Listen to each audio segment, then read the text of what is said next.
Great win. Really proud of our guys. Tremendous effort all night. I thought we got off to a great start. We got off to a better start to start the second half. That's been a problem with us against Kentucky and against Auburn. I thought we did a much better job getting off to a quick start with the second half, and we certainly closed it. We closed it strong. Gaines made some big free throws, and so it was a little herky-jerky there for a little bit, but we found a way to get a big win.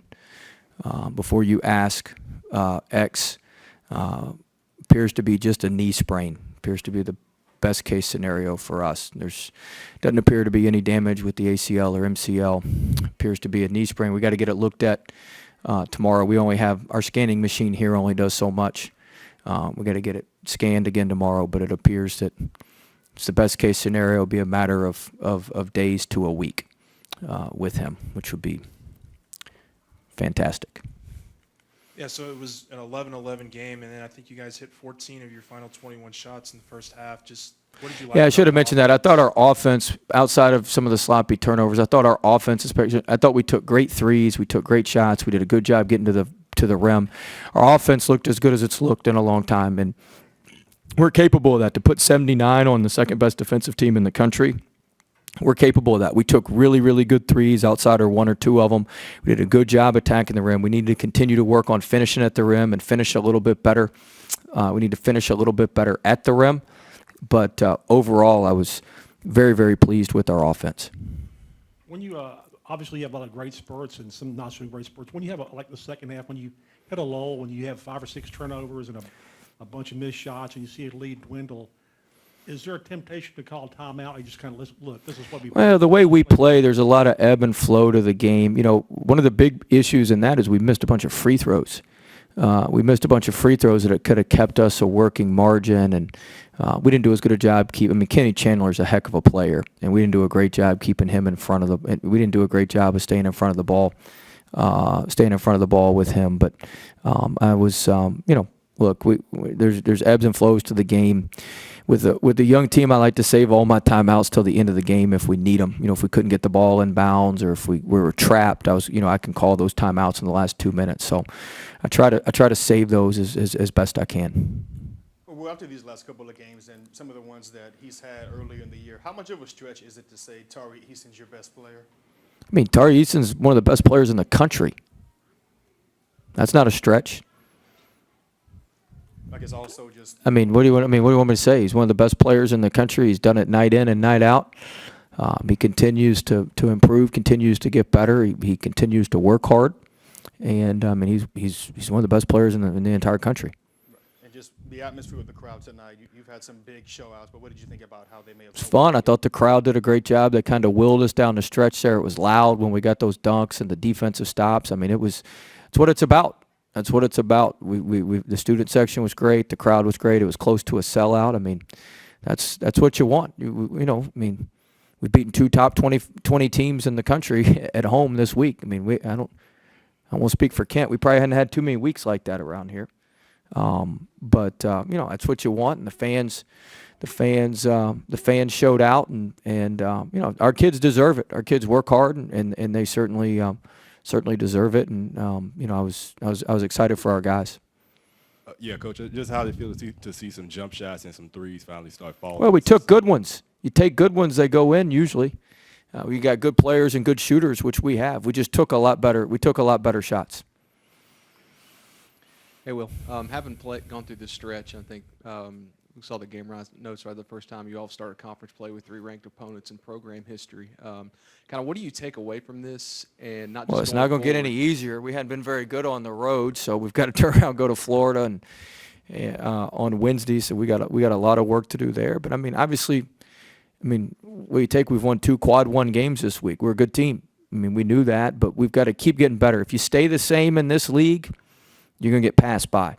And so we've got to keep getting better. I thought we got better from Auburn to Kentucky. I thought we got better from Kentucky to here. We had 2 unbelievable days of practice, 2 best days of practice we've had all year long leading up to this game. Our guys were locked in. They watched the Ole Miss-Tennessee game as a team on Wednesday night when we were at the radio show. X kind of organized all that. I mean, we got some really good stuff with these guys.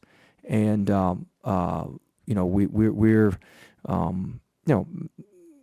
we got to keep it going. We got to stay disciplined. We got to stay down, but we've got to keep moving forward, because if we start stepping back or we start staying the same, we'll get passed. Well, considering he had limited playing time last year, are you surprised the way Tyree was able to come out in the second half and kind of take over the game there at the beginning? No, I mean, he's a great player. We knew that when we recruited him. He's just playing his tail off. He's doing great things, and he's only going to continue to get better. The more he get, it took him more he gets used to the competition, the more he gets used to playing. I mean, he's enjoying it. But I mean, shoot, I was getting off the treadmill early this morning. He was in the gym getting ready to work out, and he was in a full sweat this morning. Early this morning, working out. And Pinson and Mwani were in here last night. Days was in here this morning. Gaines was in here. I mean, our guys work. And that that leads to winning. And his reaction when you told him he was going to start the second half? I didn't even tell him. Nelly told him. I told Nelson, my ops guy, start Eason. I don't even know what his reaction was. I wasn't paying attention. I was doing something else. I'm not trying to get you in trouble here, but when the whistle's blowing as frequently as it was tonight, what's the message, I guess, to the players about not losing discipline in those situations? Next question. Okay. I don't want to talk about any messaging surrounding officiating. Got to move on. Next play, one play at a time.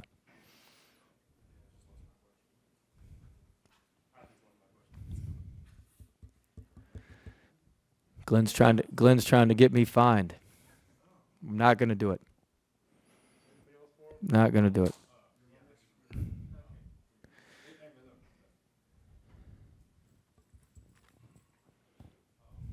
Spoke with the players, and Days had emphasized how, I guess you don't want to take a loss, but the loss against Auburn was needed to reset. How much has these back-to-back wins really helped get the momentum going back forward? Well, we'll see. I mean, we got to go on the road. You got to protect your home court. You got to be great at home, which we were obviously the last two games. And now we got to be able to do it in a hostile environment on the road. We got to be able to stay together. We got to be able to stay connected, and we got to be able to make things. We got to be able to make things happen on the road. So, I think we certainly got some positive momentum. But now we got to go on the road to a place that we've struggled at in Gainesville, and we got to go down there and we got to find a way to dig out a tough road game. So, on to the next opportunity at this point.